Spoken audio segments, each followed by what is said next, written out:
आप सभी को मेरा नमस्कार। आज हम हिंदी शिक्षण में पढ़ने वाले हैं रचना शिक्षण। हमारा आज का टॉपिक है रचना शिक्षण।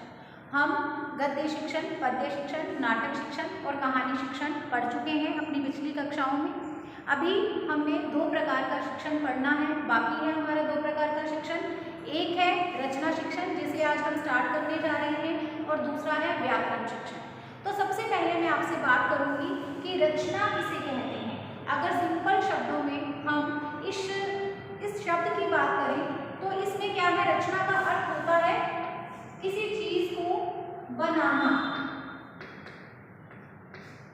या सजाना या संवारना। क्या कहलाता है? रचना कहलाता है। ठीक है, अब हम आते हैं हमारे हिंदी साहित्य में कि हिंदी साहित्य में रचना का मतलब क्या है या रचना शिक्षण का मतलब क्या है। तो जब विचारों को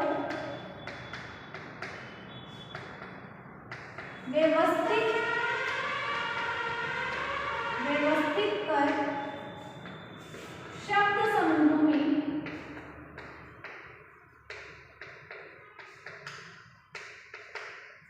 समूहों में व्यक्त किया जाता है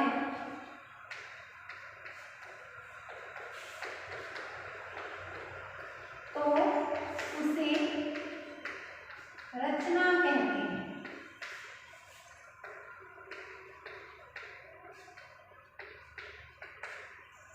क्या लिखा मैंने यहाँ पे कि अगर रचना शब्द की बात करें तो रचना का मतलब है किसी चीज को बनाना, सजाना या संवारना। और अगर हम हिंदी साहित्य में बात करें रचना की, रचना करना क्या होता है, तो रचना का मतलब है कि हमारे मन में जो विचार हैं उनको व्यवस्थित करना है। क्योंकि विचार क्या होते हैं? उथल पुथल होते हैं, आगे पीछे होते हैं, कभी भी किसी क्रम में नहीं होते हैं बल्कि आगे पीछे होते हैं। ठीक है, आप इसको ऐसे चेक कर सकते हो कि आपके मन में कुछ क्षण के लिए कोई बात चल रही होती है, फिर कोई और चल पड़ती है और इस तरह से अलग अलग विचार आते रहते हैं।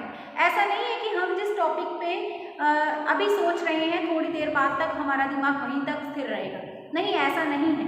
ठीक है, क्योंकि हम बुद्धिजीवी हैं तो हमारे दिमाग में बहुत से विचार हर क्षण चेंज होते रहते हैं, बदलते रहते हैं या उथल पुथल की अवस्था में आगे पीछे होते हैं, व्यवस्थित नहीं होते हैं, क्रमबद्ध रूप में नहीं होते हैं। तो उन जो क्रमबद्ध रूप में विचार नहीं है उनको व्यवस्थित करने के बाद शब्द समूहों में, यानी शब्द समूह में हम सभी जानते हैं कि हमारे पास भाषा इस सृष्टि का, इस प्रकृति का एक अनमोल गिफ्ट है, हमारे पास उपहार है हमारे पास। उन शब्दों का प्रयोग करके, जैसे मौखिक भाषा है या लिखित भाषा है, दोनों में से किसी भी भाषा का प्रयोग करके हम जब उन विचारों को व्यवस्थित कर उन्हें भाषा का रूप दे देते हैं, यानी शब्द समूहों में उनको बदल देते हैं और व्यक्त करते हैं, तो उसे हम कहते हैं रचना। ठीक है, ये है हिंदी साहित्य में रचना का मतलब। अब आप एक चीज देख लीजिए, यहाँ पे आप दो चीजों को लेकर के चलिए। आपके ही हिंदी के सिलेबस में आपने मौखिक भाषा और लिखित भाषा के बारे में जाना है। आपको पता है भाषा के दो रूप होते हैं, मौखिक भाषा और लिखित भाषा, और इसके अलावा कहीं कहीं एक तीसरा रूप भी आपको देखने को मिलता है, वो होती है सांकेतिक भाषा। ठीक है, तो ये जो मौखिक भाषा या लिखित भाषा है उसका पूरी तरह से पूर्णतः संबंध है मौखिक रचना और लिखित रचना से। और इसके अलावा एक चीज आपको पता है, वो भी आपके सिलेबस में है, अभिव्यक्ति। आपने मौखिक अभिव्यक्ति और आपने लिखित अभिव्यक्ति दोनों पढ़ी। तो इस मौखिक भाषा, लिखित भाषा, मौखिक अभिव्यक्ति, लिखित अभिव्यक्ति, इनका संबंध किससे है? रचना से है। ठीक है, हमारे आज के टॉपिक से है। आपको पता है कि अगर जब मैं अभिव्यक्ति की बात करती हूँ या मैंने आपको अभिव्यक्ति का टॉपिक पढ़ाया तो वहाँ पे भी मौखिक भाषा और लिखित भाषा की बात हुई। ठीक है, और इसी तरह से आज के रचना शिक्षण टॉपिक में मौखिक भाषा, लिखित भाषा, मौखिक अभिव्यक्ति, लिखित अभिव्यक्ति, इन सबको लेकर के हमें चलना होगा। तो यहाँ पे रचना शिक्षण का मतलब क्या समझ में आया आपको कि जब हम विचारों को व्यवस्थित करते हैं, उन्हें शब्द समूहों में परिणित करते हैं और फिर व्यक्त करते हैं यानी अभिव्यक्ति करते हैं उनकी, तो ये कहलाता है रचना का। ठीक है, चलिए अब इससे आगे बढ़ते हैं।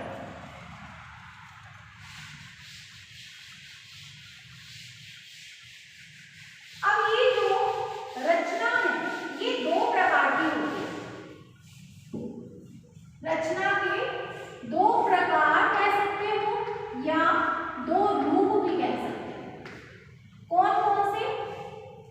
मौखिक रचना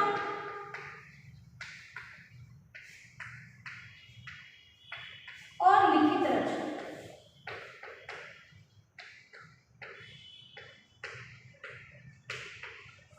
मौखिक रचना और लिखित रचना।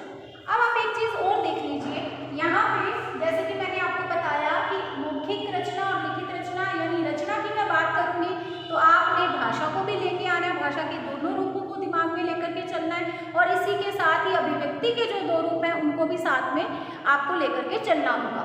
तो यहाँ पे मौखिक रचना का संबंध किस भाषा से होगा? मौखिक भाषा से। और लिखित रचना का संबंध लिखित भाषा से। ठीक है, तो यहाँ पे जो मैंने अभी आपको समझाया कि रचना क्या है, हिंदी साहित्य के अंतर्गत रचना शिक्षण का मतलब अभिप्राय क्या है, तो उनको हम यहाँ पे वापस से लेकर के आते हैं। मौखिक रचना मतलब जब हम मौखिक भाषा का प्रयोग करते हुए मौखिक रूप से किसी चीज को बनाते हैं, यानी हम मौखिक भाषा का प्रयोग करते हैं विचारों को व्यवस्थित करके प्रकट करने में उन्हें, या फिर अभिव्यक्त करने में। हम कौन सी भाषा का प्रयोग कर रहे हैं, कौन से शब्द समूह का प्रयोग कर रहे हैं? तो मौखिक भाषा के शब्द समूहों का प्रयोग कर रहे हैं। तो वो कैसी रचना हो जाएगी? वो हो जाएगी मौखिक रचना। और जब हम लिखित भाषा के शब्द समूहों का प्रयोग करके अपने विचारों को व्यवस्थित करके अभिव्यक्त करेंगे तो वो कौन सी रचना हो जाएगी? वो हो जाएगी लिखित रचना। अब बहुत ही आसानी से आपको समझ में आ गया होगा। पहले मैंने आपको बता दिया कि रचना क्या होती है, और अब मैंने आपको यहाँ पे मौखिक भाषा और लिखित भाषा के माध्यम से बता दिया कि जो शब्द समूह है अगर वो मौखिक भाषा से लिए जाते हैं तो वो कैसी रचना है? मौखिक रचना। अगर वो लिखित भाषा से लिए जाते हैं तो वो कैसी रचना है? लिखित रचना। ठीक है, तो ये है इसके दो रूप। और आज की कक्षा में हम सबसे पहले जिस रचना के बारे में बात करेंगे वो है मौखिक रचना। तो हमारा आज का टॉपिक रहेगा मौखिक रचना।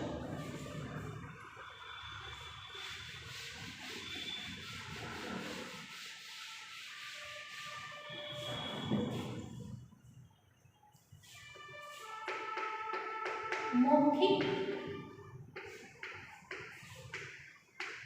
रचना, आज की कक्षा में हम मौखिक रचना के बारे में जानेंगे, यानी यहाँ पे रचना में किस भाषा के शब्द समूहों का प्रयोग होगा?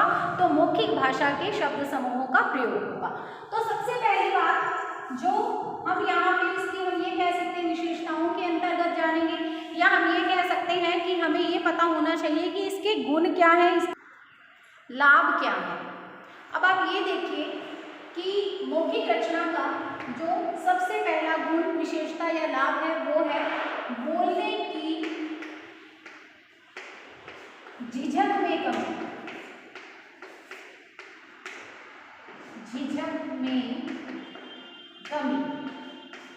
देखिए आपको पता है विद्यार्थी बोलने में बहुत हिचकते हैं। कई बार आप देखा कीजिए प्रतिभाशाली बालक भी होता है, इंटेलिजेंट स्टूडेंट होता है, तो वो भी अपनी बात को बोल करके नहीं बता पाता है। ठीक है, सबकी अपनी अपनी पर्सनैलिटी होती है। कुछ अंतर्मुखी बालक होते हैं, कुछ बहिर्मुखी होते हैं। जो बहिर्मुखी होते हैं वो पूरी तरह से सामाजिक होते हैं, अपनी मन की बात को भाषा का प्रयोग करके अच्छे से कह लेते हैं। लेकिन जो अंतर्मुखी बालक होते हैं वो ऐसा नहीं कर पाते हैं। तो यहाँ पे जो बोलने में बच्चों को झिझक महसूस होती है, इस मौखिक रचना से ये लाभ होता है कि ये झिझक बच्चों की दूर हो जाती है। ठीक है, तो बोलने में जो झिझक हो रही होती है उसमें क्या आती है? मौखिक रचना से कमी आती है।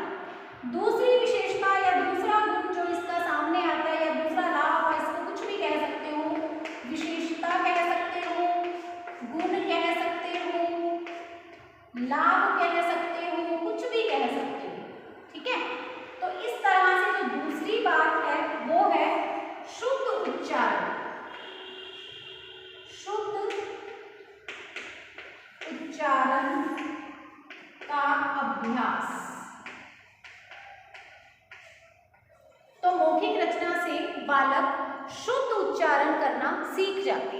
बहुत सारे शब्द बच्चों को समझ नहीं आ रहे होते या बोलने नहीं आते, लेकिन मौखिक रचना से बच्चे उन शब्दों को स्पष्ट रूप में सीख जाते हैं। ठीक है, तो इस तरह से बच्चों को शुद्ध अभ्यास करने का या शुद्ध उच्चारण का अभ्यास करने का अवसर प्राप्त होता है। इसके अलावा जो तीसरी विशेषता या गुण या लाभ है इसका, वो है व्यावहारिक भाषा में दक्ष या दक्षता का विकास। व्यावहारिक भाषा क्या होती है? हमारी सामान्य जो बोलचाल की भाषा है उसे हम व्यावहारिक भाषा कहते हैं। तो व्यावहारिक भाषा का बच्चों को अच्छे से नॉलेज हो जाती है, बच्चे उसमें दक्ष हो जाते हैं। जो रोज़मर्रा में उन्हें जो बात करनी है तो बहुत सारे जो उन्हें शब्द चाहिए या उनको जो उच्चारण चाहिए वो उनका शुद्ध हो जाता है। इससे क्या है, वो व्यावहारिक भाषा यानी डेली रूटीन में जिस भाषा का वो प्रयोग करते हैं उसमें पूरी तरह से दक्ष या निपुण हो जाते हैं। तो व्यावहारिक भाषा में दक्षता का विकास करने में भी मौखिक रचना बहुत ही सहायक सिद्ध होती है। इसके अलावा उचित स्वर, लय, यति, गति, विराम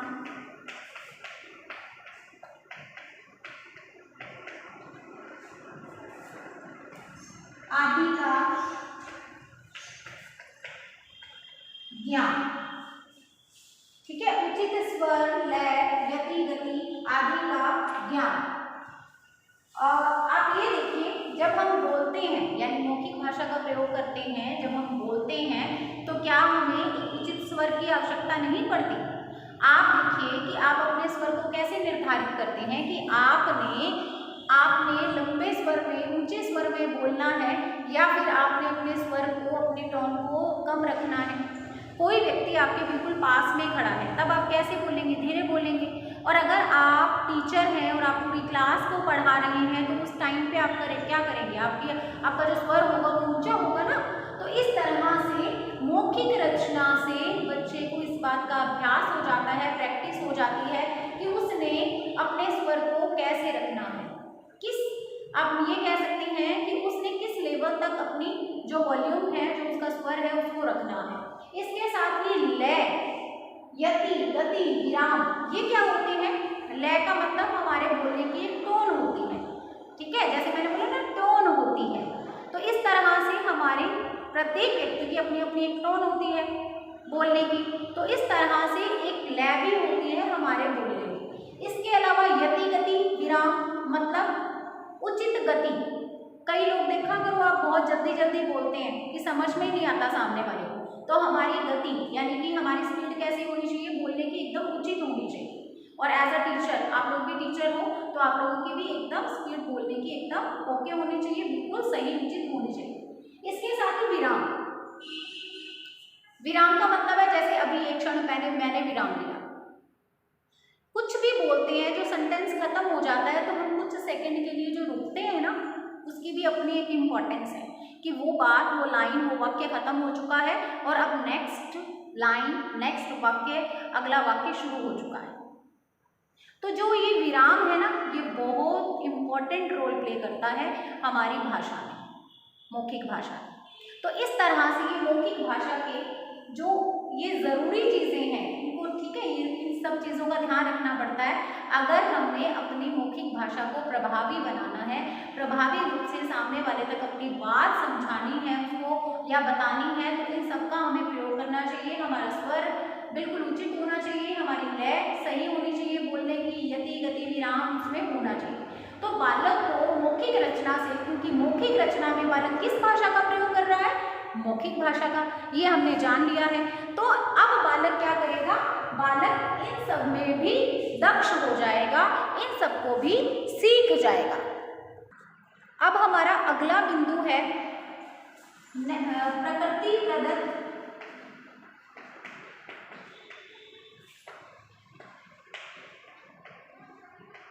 नैसर्गिक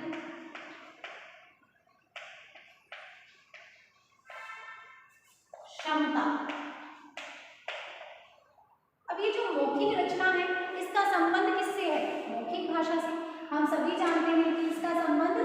मौखिक भाषा से है। तो मौखिक भाषा हम सबको पता है कि प्रकृति द्वारा हमें अपने आप ही प्राप्त हुई है। इसको ऐसा नहीं है कि कोई ऐसा ये कह सकते हैं कि जो बोलने का गुण है, मौखिक भाषा का मतलब क्या, हमारा बोलना, हमारा ये स्वर तंत्र, तो ये सभी को मिलता है। हाँ, सभी को नहीं मिलता है, बहुत सारे ऐसे बच्चे होते हैं जो बोल नहीं पाते हैं। लेकिन अगर हम रेशो देखें तो प्रत्येक में से अगर हम देखें कि 100 में से किसी एक बालक के पास ये नहीं हो पाता, गूंगे भी बच्चे होते हैं, कुछ स्वर तंत्र में प्रॉब्लम भी होती है, लेकिन अधिकतर बच्चों के पास ये जो क्षमता है वो प्रकृति उनको दे करके भेजती है। ठीक है, तो ये मौखिक रचना या फिर मौखिक भाषा प्रकृति प्रदत्त होती है, ये हमें नैसर्गिक प्राकृतिक रूप से मिलती है और ये क्षमता जो है अपना बहुत ही इम्पोर्टेंट रोल प्ले करती है, अपनी बहुत ही महत्वपूर्ण भूमिका है इसकी मौखिक भाषा की या मौखिक रचना की हमारे जीवन में। तो ये तो हो गई है इसकी विशेषताएं, गुण या लाभ। ठीक है, अगर आप इन पॉइंट्स को ध्यान में रखते हैं, आपसे ये पूछा जाता है इन तीनों में से सीधा दे करके कि विशेषताएं क्या है, तब भी आप ये लिखेंगे, गुण क्या है तभी आप यही लिखेंगे, लाभ क्या है तब भी आप यही लिखेंगे। और इसके अलावा अगर पूछा जाता है कि उद्देश्य क्या है, मौखिक रचना के उद्देश्य क्या है, तब आप क्या करेंगे, तब आप इनको कैसे कर लेंगे, बोलने की झिझक में कमी करना, शुद्ध उच्चारण का अभ्यास करवाना, ये उद्देश्य हो जाएंगे, बस इस तरह से। और इसी तरह से अगर आवश्यकता पूछी जाए, नीड पूछी जाए, तब आप क्या करेंगे, बोलने की झिझक कम करने में, ठीक है, शुद्ध उच्चारण का अभ्यास करवाने के लिए, तो वो आवश्यकता में आ जाएंगे। तो यही पॉइंट्स होंगे जिन्हें आप अपने दिमाग में लेकर के चलेंगे।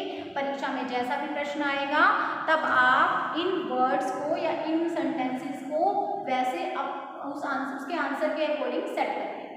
ठीक है, तो ये तो हो गया मौखिक रचना के अंतर्गत उसके विशेषता, गुण, लाभ, आवश्यकता, उद्देश्य, कुछ भी कहें। अब हम करेंगे सावधानियां कि हमें कौन कौन सी सावधानियां बरतनी है एज अ टीचर। अगर हम एक शिक्षक हैं, हिंदी के शिक्षक हैं और हमें अपने स्टूडेंट्स में मौखिक रचना का विकास करना है, तो हम किन किन बातों का ध्यान रखेंगे या फिर कौन कौन सी सावधानियां रखेंगे।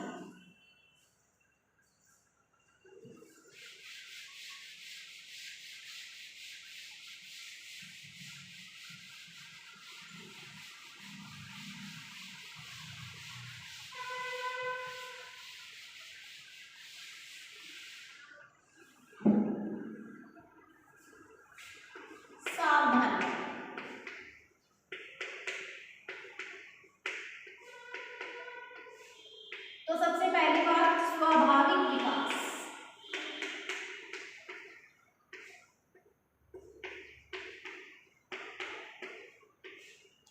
स्वाभाविक विकास, हमने बालक पर कोई भी दबाव नहीं डालना है, बालक को अपनी स्पीड से सीखने देना है।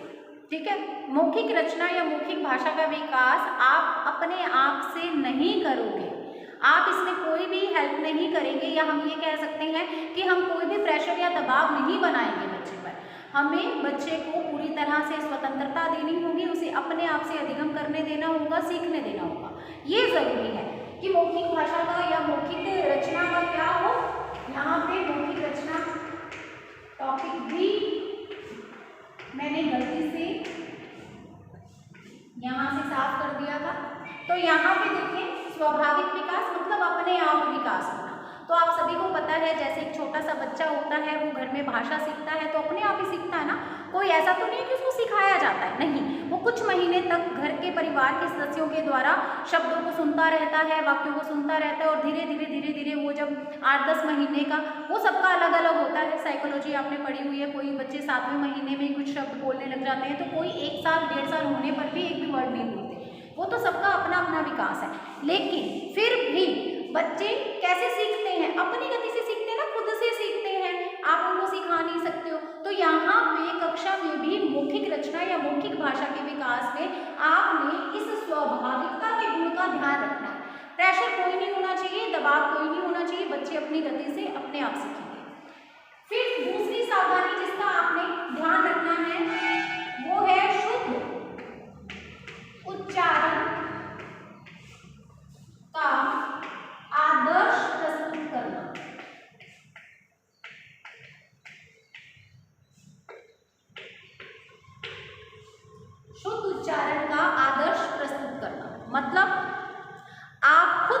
उच्चारण करें।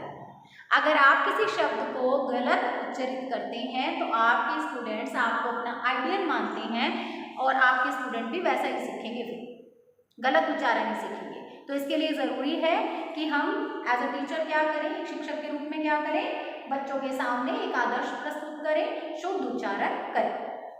इसके बाद तीसरी सावधानी या तीसरी बात जिसका हमें ध्यान रखना है, बच्चों को क्या कराना है, शुद्ध उच्चारण का अभ्यास कराना है।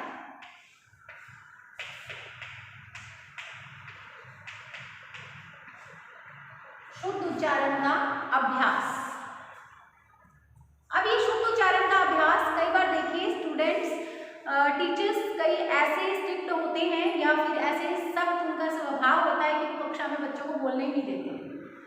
वो यही अनाउंस करते हैं क्लास में आने के बाद कि जब मैं क्लास में आ गया हूँ तो सिर्फ मैं ही बोलूँगा, बाकी सब सुनेंगे। तो ऐसा वाला टीचर आपने नहीं बनना है, इतने स्ट्रिक्ट नहीं होना है।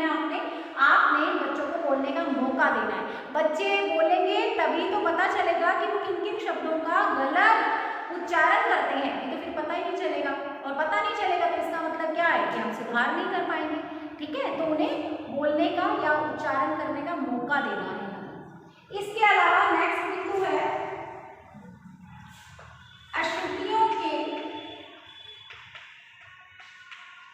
संशोधन का प्रयास। अशुद्धियों के संशोधन का प्रयास। यहाँ क्या करना है, जब हमें उनके शुद्ध उच्चारण में जो उनके उच्चारण में कमियां हैं उनके बारे में पता चल गया, तो अब हम क्या करेंगे, अब हम उनकी जो अशुद्धियां हैं उन्हें दूर करने का प्रयास करें। ठीक है, ऐसा नहीं है कि हमें पता चल गया कि ये बच्चा गलत किसी वर्ड को बोलता है तो हम ध्यान ही ना देंगे, चलो ठीक है कोई बात नहीं। और मैं तो ये कहना चाहूँगी कि ये काम केवल हम लोगों का नहीं है, यानी एक हिंदी शिक्षक का या कुछ भाषा के शिक्षक का नहीं है, ये काम सभी शिक्षकों का है।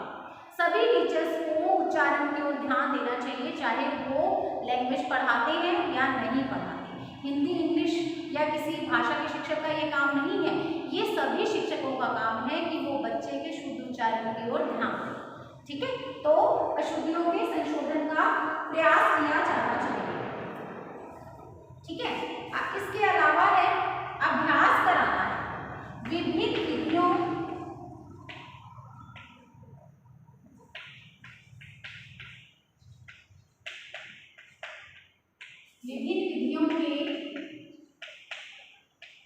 माध्यम से मौखिक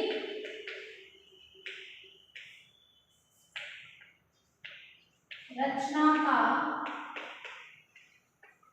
अभ्यास। बहुत सारी विधियां हैं जिनके माध्यम से आप मौखिक रचना का विकास कर सकते हैं। कैसे, तो कुछ विधियों में हम यहाँ पे चर्चा करेंगे।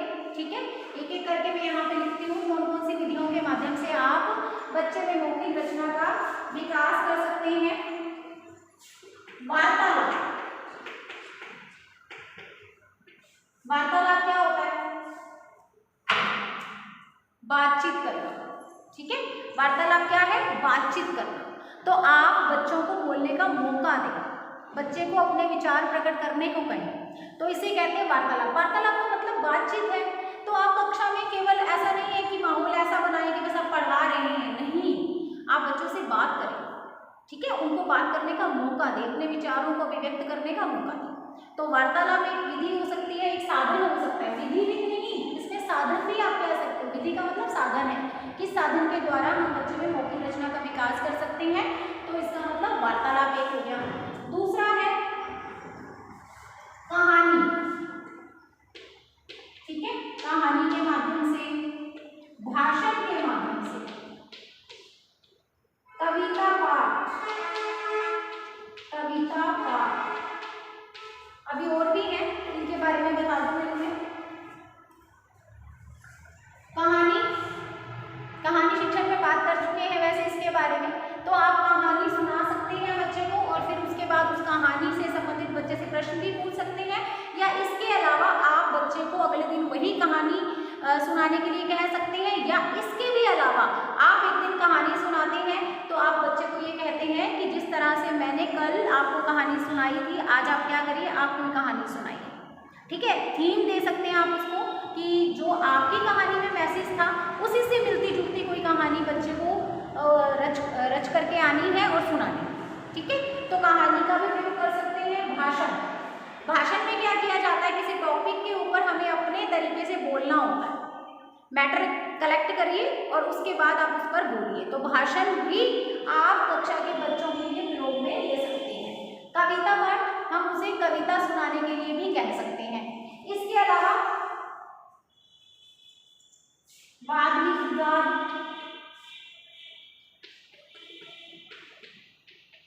विवाद, आपको पता ही है वाद विवाद प्रतियोगिता होती है, आप वो भी कर सकते हैं। इसमें दो पक्ष होता है, एक पक्ष जो टॉपिक है उसके पक्ष में बोलेगा, दूसरा विपक्ष में बोलेगा। इस तरह से वाद विवाद प्रतियोगिता भी कराई जा सकती है। इसके अलावा अभिनय, नाटक में किया जाता है ना अभिनय, तो अभिनय भी कराया जा सकता है। अभिनय बच्चा कैसे करेगा, डायलॉग्स बोलेगा ना, बोलेगा तो इसका मतलब क्या होगा, मौखिक भाषा का प्रयोग करेगा और इससे उसकी मौखिक रचना बहुत ही अच्छी हो जाएगी। इसके अलावा और क्या हो सकते हैं, संवाद